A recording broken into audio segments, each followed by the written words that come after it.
ఈరోజు ఎల్బీ నగర్ నియోజకవర్గ కాంగ్రెస్ పార్టీ సభ్యత్వ నమోదు కార్యక్రమానికి విచ్చేయుచున్న రేవంత్ రెడ్డి గారు పిసిసి అధ్యక్షులు కొద్దిసేపట్లో ఇక్కడ రాబోతున్నారు. ఎల్బీ నగర్ నియోజకవర్గంలో కాంగ్రెస్ పార్టీ సభ్యత్వాన్ని ముమ్మరంగా చేయాలని చెప్పి సంకల్పంతో ఈరోజు కార్యకర్తలందరూ ఉత్సాహంగా ఉన్నారు. ఇప్పటి వరకు సుమారు ఒక 10,000 మెంబర్షిప్ వరకు అయ్యింది. ఇక రాబో 15 రోజులలో మొత్తము 50,000 టార్గెట్తోని ఈ మెంబర్షిప్ కంప్లీట్ చేయాలని చెప్పి సంకల్పంతో ఉన్నారు.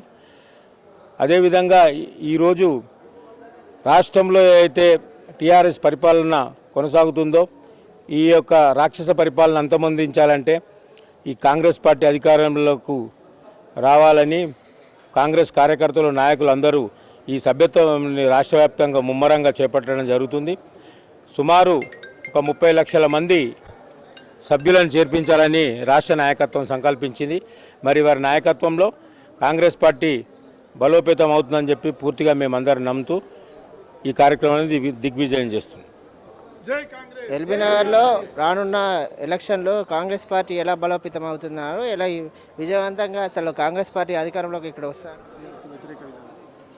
టీఆర్ఎస్ పరిపాలనను చూసినట్టయితే రాష్ట్ర వ్యాప్తంగా కేంద్ర ప్రభుత్వం కానివ్వండి, రాష్ట్ర ప్రభుత్వం కానివ్వండి, పూర్తిగా ప్రజల పక్షాన ఏదైతే మౌలిక సదుపాయాలు కానివ్వండి, నిత్యావసర వస్తువులు కానివ్వండి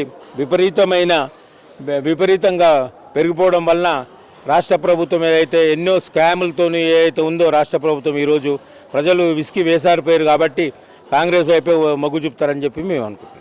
ఉద్యోగులు కానీ నిరుద్యోగులు కానీ మళ్ళీ తెలంగాణలో పోరాటాలు చేస్తున్నారు. దీనిపైన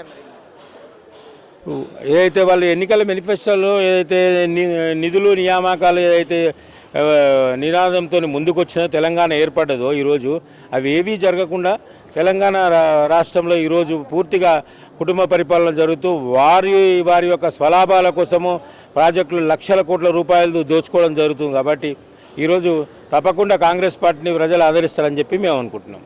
బీజేపీ వాళ్ళు చెప్తున్నారు టీఆర్ఎస్కి ప్రత్యామ్నాయం తెలంగాణ రాష్ట్రంలో మేమే అని చెప్తున్నారు. మరి కాంగ్రెస్ పార్టీ ఎలా ఉండబోతుంది? బీజేపీ పార్టీ అంత జూటా పార్టీ.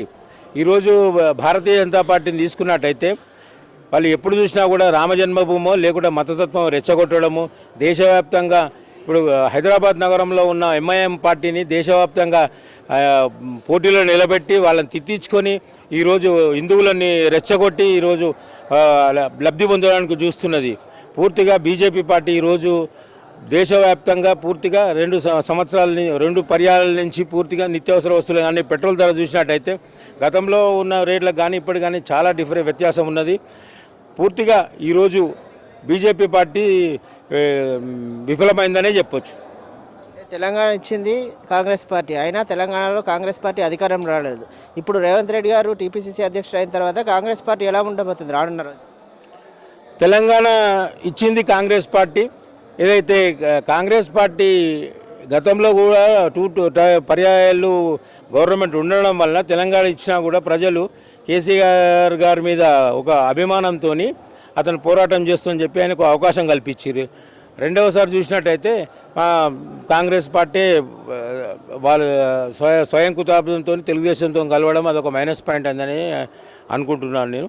కాబట్టి ఇప్పుడు రాబో కాలంలో మాత్రం ఎట్టి పరిస్థితుల్లో రేవంత్ రెడ్డి గారి నాయకత్వంలో కాంగ్రెస్ పార్టీ బలోపేతమై తప్పకుండా కాంగ్రెస్ పార్టీ ఈరోజు ఈ రాష్ట్రంలో కాంగ్రెస్ జెండా ఎగరవేస్తుందని మేము అనుకుంటున్నాం.